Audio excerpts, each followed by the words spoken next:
kami akan membentangkan tentang penulisan akademik, analisis keutuhan wacana dalam artikel Hidup Mahasiswa Harus Berani, karya Siti Zainal Ismail. Ahli kumpulan kami terdiri daripada saya sendiri, Nur Syaza Alia binti Syarul. Yang kedua ialah Muhammad Iqbal Syafi'i bin Muhammad Kamsuddin. Dan yang terakhir sekali ialah Nur Izzati binti Muhammad Bisri. Perkara yang akan kami ulas dalam pembentangan hari ini ialah keutuhan wacana dalam artikel, kemahiran membuat rujukan dan kejelasan dalam penulisan. Apa itu wacana? Menurut Kamus Dewan edisi keempat, wacana bermaksud keutuhan sesuatu fikiran sama ada secara lisan atau tulisan.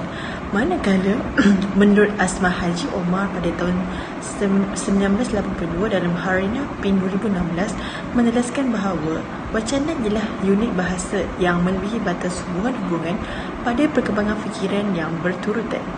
Manakala menurut Nik Safiah Karim 2008 dalam Harina PIN 2016 menyatakan wacana merupakan unit bahasa yang melebihi batas ayat yang boleh berupa satu ayat, bab dan sebagainya.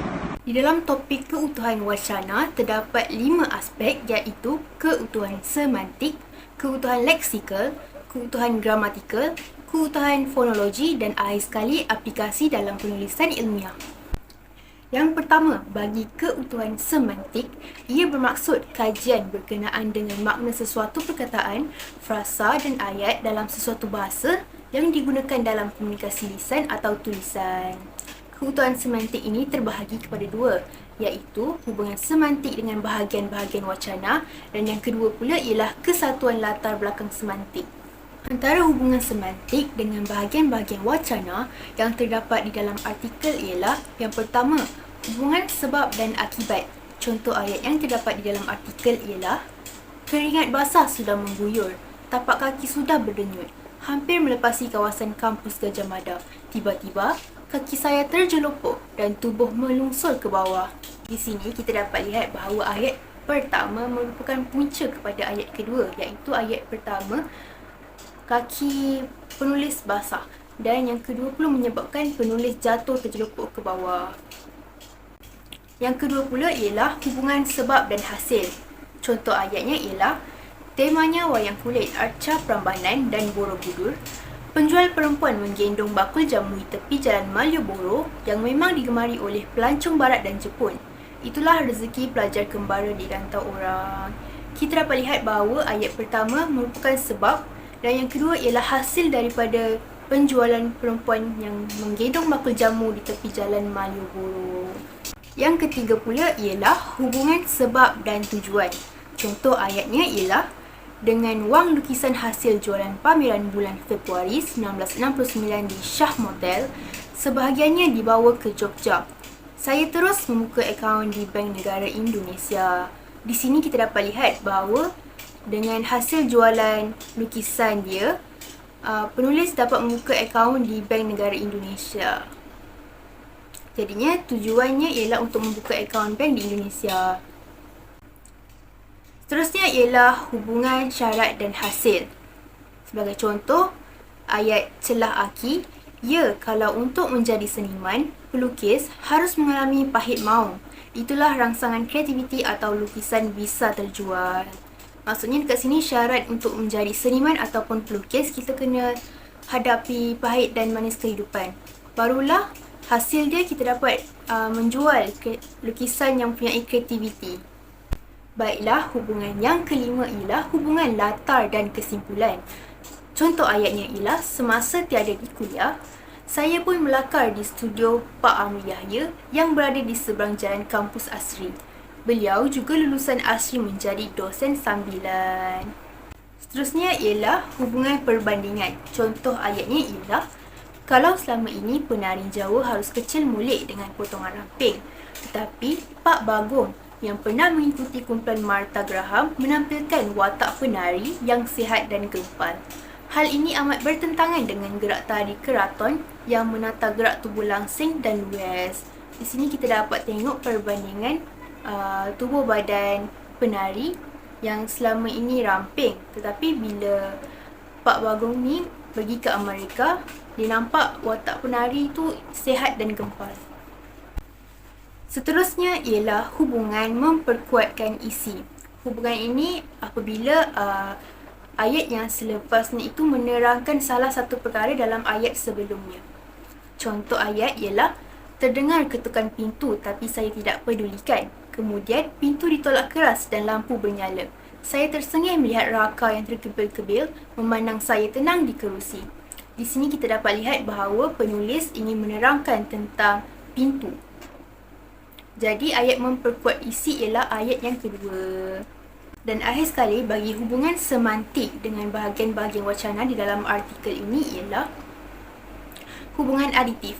Hubungan aditif ini sama seperti hubungan memperkuat isi, tetapi maklumat tambahan itu tidak termasuk dalam kesinambungan idea. Contoh ayatnya ialah, saya bersyukur telah lulus dalam sesi temuduga di meja pendaftaran 2 hari sebelum minggu mapram. Temuduga itu termasuk ujian melukis cat air di studio dan melakar dengan arang dan tinta di halaman kampus hingga ke pasar yang tidak jauh dari kampus. Di sini kita dapat lihat bahawa penulis ingin menerangkan tentang sesi temuduga yang tidak berkaitan dengan penulisannya, iaitu hidup mahasiswa harus berani. Seterusnya, bagi jenis hubungan semantik yang kedua ialah kesatuan latar belakang semantik. Yang pertama, di dalam artikel ini terdapat kesatuan topik. Contohnya, demi menjimatkan wang, saya berkongsi bilik dengan Yovita yang berasal dari Palembang yang sejurusan seni lukis dan grafik. Untuk perbelanjaan kuliah, khususnya perkakas lukisan, saya harus berjimat. Di sini kita dapat melihat penulis nak mengekalkan topik berjimat dalam penulisannya. Yang kedua pula ialah hubungan sosial pembicara. Contohnya, saya menjawab sambil bercanda. Apel dengan Pak Umar Khayyam boleh ya menemani beliau membaca cerpen dan novel di bawah pohon senar yang rendang di depan kampus kita. Alhamdulillah, bagus untuk menjadi sastrawan. Begitu manis pesannya. Di sini kita dapat lihat komunikasi dua hala antara dua pembicara dialog, iaitu Siti Zainun dan Ibu Atik. Akhir sekali ialah laras bahasa yang digunakan dalam artikel. Bagi artikel penulisan Siti Zainun Ismail, beliau menggunakan laras bahasa sastra. Contohnya, renyai menyambut acara pagi. Kami berbaris berjalan berarak melewati lapangan, beralun-alun masuk ke jalan Malioboro menuju ke jalan Solo, lalu masuk ke Sempang menuju jalan Kaliurang. Baiklah, saya teruskan dengan kebutuhan leksikal. Apa itu kebutuhan leksikal? Kebutuhan leksikal adalah hubungan wacana berdasarkan pemilihan dan penggunaan perkataan yang sesuai dengan makna yang ingin disampaikan. Terdapat 7 jenis-jenis kebutuhan leksikal seperti sinonim, antonim, hiponim, kolokasi, pengulangan kata yang sama, homonim dan unsur bersambut. Kita teruskan dengan makna jenis kebutuhan leksikal tadi. Baiklah, yang pertama ialah sinonim. Sinonim membawa maksud satu konsep yang menunjukkan bahawa terdapat pelbagai kata atau leksikal yang menyokong makna yang sama atau hampir sama. Yang kedua adalah antonim. Antonim pula membawa maksud kata-kata atau leksikal yang membawa makna yang bertentangan. Pemilihan pasangan yang sesuai akan menentukan ketepatan makna wacana. Yang ketiga ialah hiponim. Maksud hiponim adalah kata yang maknanya terangkum dalam makna kata yang lain. Yang keempat, kolokasi. Maksud kolokasi adalah dua perkataan atau lebih yang masing-masing merupakan perkataan tersendiri tetapi kebiasaannya dikaitkan antara satu sama lain. Dan yang terakhir adalah homonim. Homonim membawa maksud merujuk kepada perbezaan makna berdasarkan konteks dan situasi atau kata yang bunyinya sama tetapi mempunyai arti yang berlainan. Baiklah, kita teruskan dengan penggunaan antonim dalam artikel Hidup Mahasiswa Harus Berani.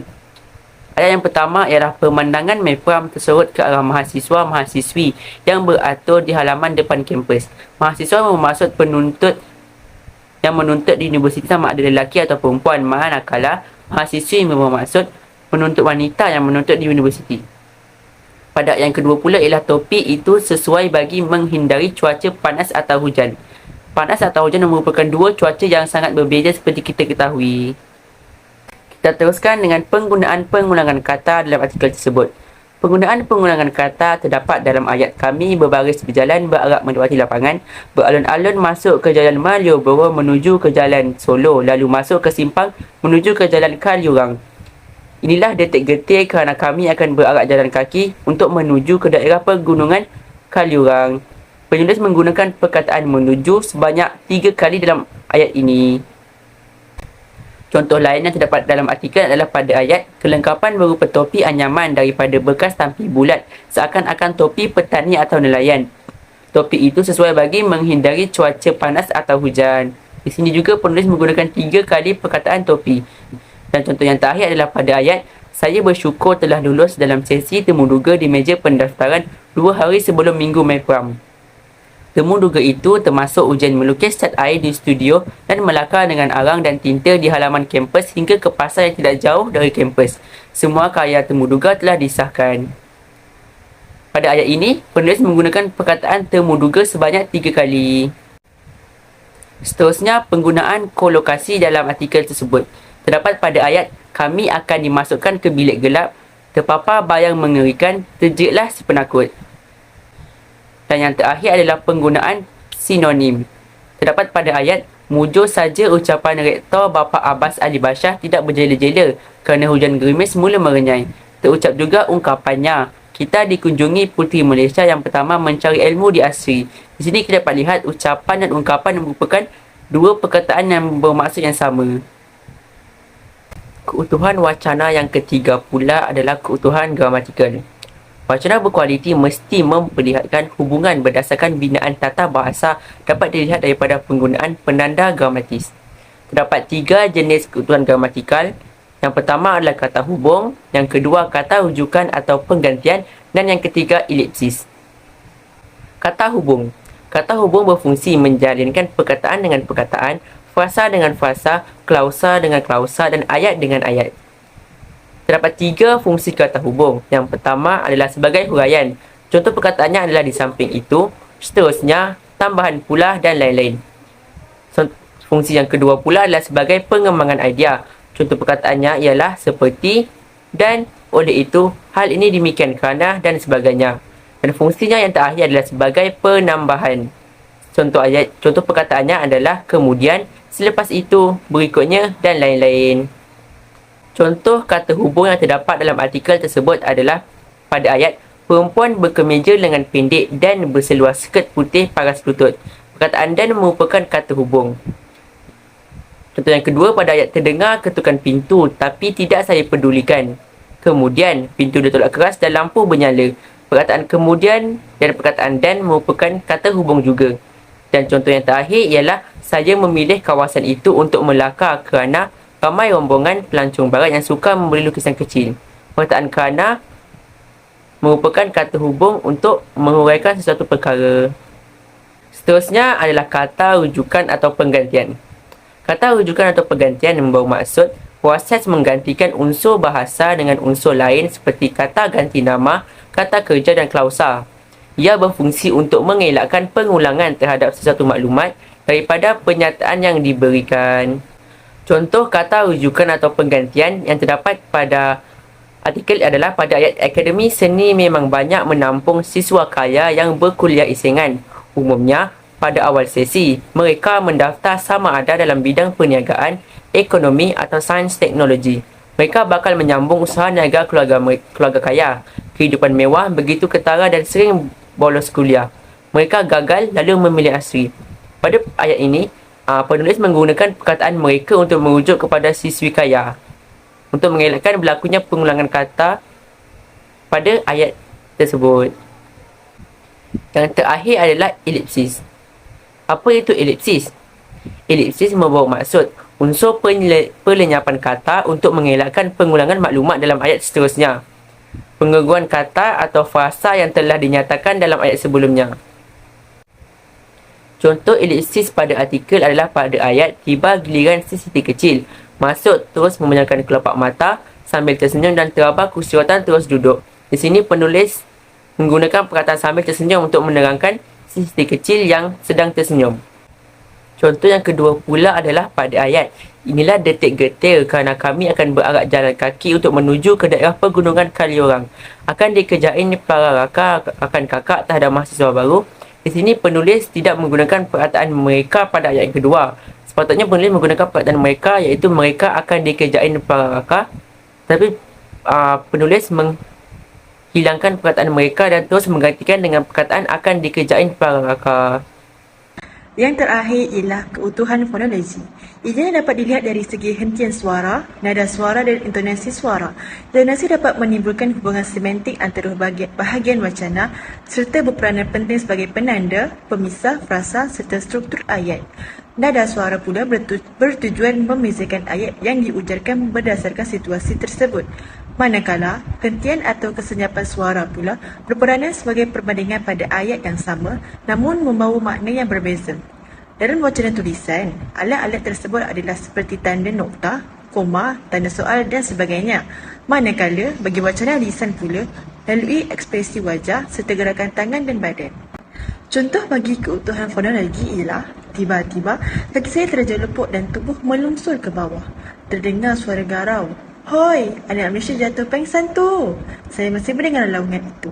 Tetapi pandangan mata sudah kelabu. Benarkah kerana detik itu pengsan? Terdengar degungan ambulans dan malamnya terdampar di rumah jalan Kaliorang. Esoknya, saya gagahi juga ke kampus. Dihantar dengan motosikal oleh Helfi, puteri sulung ibu Kartika.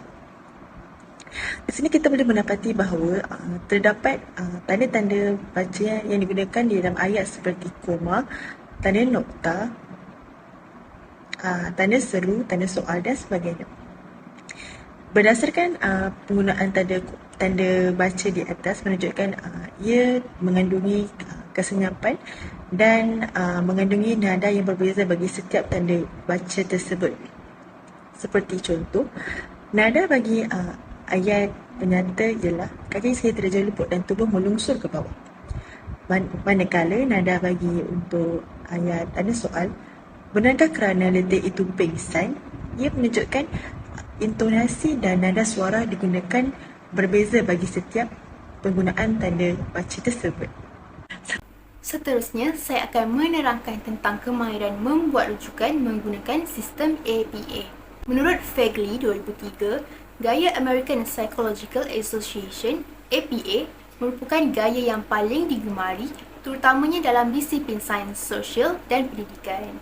Ini bermaksud kebanyakan penulisan ilmiah menggunakan sistem APA bagi membuat rujukan. Sistem APA menggabungkan dua elemen iaitu citations dan yang kedua ialah bibliografi. Terdapat 5 elemen asas dalam sistem APA yang perlu kita masukkan jika ingin membuat rujukan, iaitu yang pertama pengarang, yang kedua tahun terbit, yang ketiga judul, yang keempat maklumat penerbitan, contohnya di mana penerbitan dia, Dewan Bahasa dan Pustaka contohnya, dan yang terakhir sekali maklumat tambahan seperti URL, GUI dan sebagainya. Citation atau dalam bahasa Melayunya ialah suntingan daripada teks mempunyai dua bahagian, iaitu yang pertama sedutan kata secara langsung dan yang kedua parafrasa, rujukan idea dan ringkasan. Apakah maksud sedutan kata secara langsung? Maksudnya ialah pengulangan perkataan-perkataan yang telah digunakan oleh pengarang asal. Hal ini kerana sesetengah istilah khusus atau penerangan lebih baik jika ditulis dalam bentuk asal. Contoh sedutan kata yang kita boleh buat ialah Siti Zainul Ismail 2022 menyatakan bahawa Minggu Mapram di kampus Asri wajib dilalui oleh pelajar atau mahasiswa baru di kampus Indonesia. Kita masukkan muka surat berapa yang kita rujuk semasa beliau baru mendaftar di Akademi Seni Rupa Indonesia. Yang kedua pula iaitu bagi parafrasa, ia bermaksud cara menulis apa yang dikemukakan oleh pengarang asal menggunakan perkataan sendiri dengan tidak menyalin semula perkataan-perkataan yang telah digunakan namun mempunyai makna yang masih sama. Contoh parafrasa yang boleh kita buat ialah, contoh teks asal dia ialah Cina, Baba Nyonya dan India Chetty juga berbahasa Melayu. Parafrasa yang kita buat ialah bahasa Melayu turut digunakan oleh bangsa Cina, Baba Nyonya dan India Chetty. Siti Zainul Ismail 2022. Seterusnya ialah ringkasan.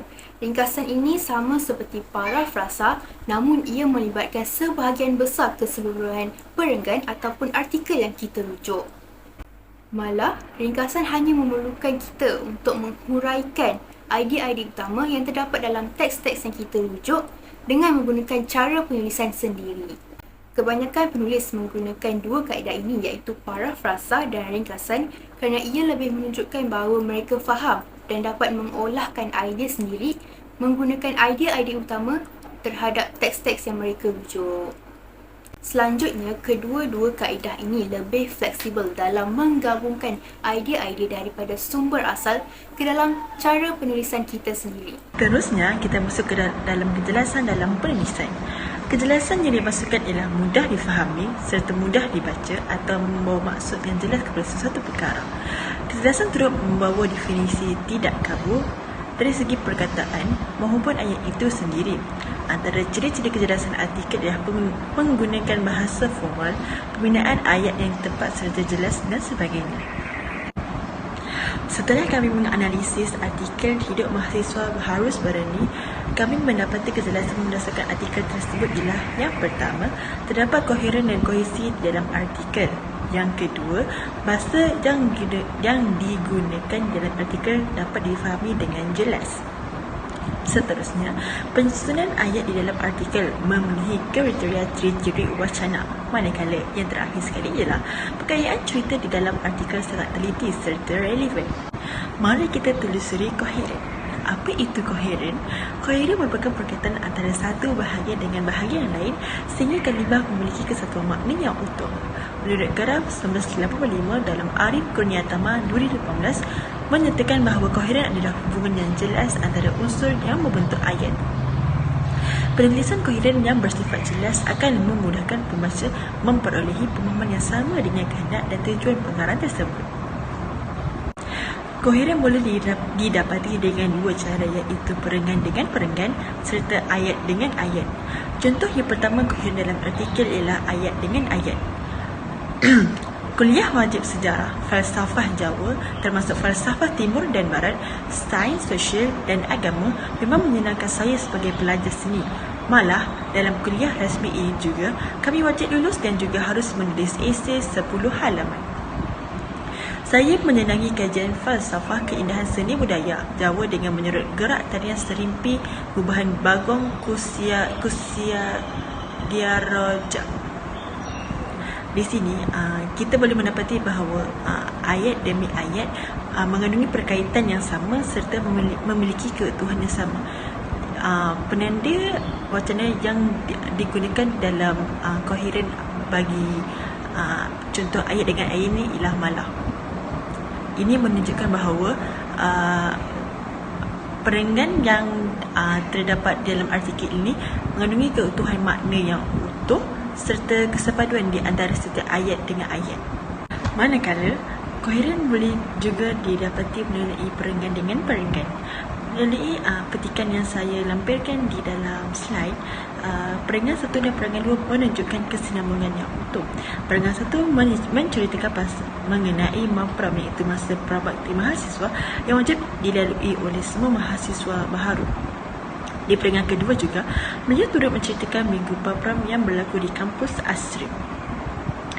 Ini jelas menunjukkan bahawa kedua-dua perenggan ini saling berkaitan dan mempunyai koheren, iaitu membawa makna kesepaduan yang utuh. Selain itu, kohesi beliau ialah menurut Moili Ono pada 1997 dalam Arif Kurniatama 2018 menyatakan bahawa kohesi merupakan keserasian hubungan antara unsur di dalam wacana yang mencetuskan koheren. Menurut Mulayana 2005 dalam Amir Brahiki 2019 menyatakan bahawa unsur-unsur wacana yang digunakan bertujuan untuk menyusun wacana yang memiliki perkaitan secara padu dan utuh. Ringkasnya, asas kohesi adalah membentuk elemen-elemen wacana yang membantu dan membina kesatuan yang utuh di dalam sesuatu wacana. Terdapat 4 ciri-ciri kohesi. Yang pertama ialah menggunakan tanda baca yang betul. Yang kedua, pendengaran yang dibentuk adalah tepat dan jelas. Seterusnya, penggunaan kata berkaitan yang relevan serta bersesuaian. Seterusnya, yang terakhir ialah peralihan yang sempurna antara bahagian-bahagian dan perenggan-perenggan yang lain. Contoh kohesi bagi dalam artikel hidup mahasiswa harus berani ialah kelengkapan berupa topi anyaman daripada berkas tampi bulat seakan-akan topi petani atau nelayan. Topi itu sesuai bagi menghindari cuaca panas atau hujan. Di sini, kita boleh mendapati terdapat 2 ayat yang menggunakan perkataan yang sama iaitu topi. Ini jelas menunjukkan bahawa artikel ini menjelaskan kepada kita tentang pemakaian topi yang disediakan oleh pihak asri. Ayat yang pertama, ia menjelaskan bahawa topi tersebut berasal daripada berkas tampi bulat iaitu seakan-akan topi petani atau nelayan. Bagi ayat yang kedua ialah ia menerangkan tujuan tersebut iaitu menghindari cuaca panas atau hujan. Di sini kita boleh mendapati kohesi yang sangat jelas dalam kedua-dua ayat ini iaitu terdapat perkaitan di antara ayat satu dan ayat yang kedua sehingga membawa makna yang utuh.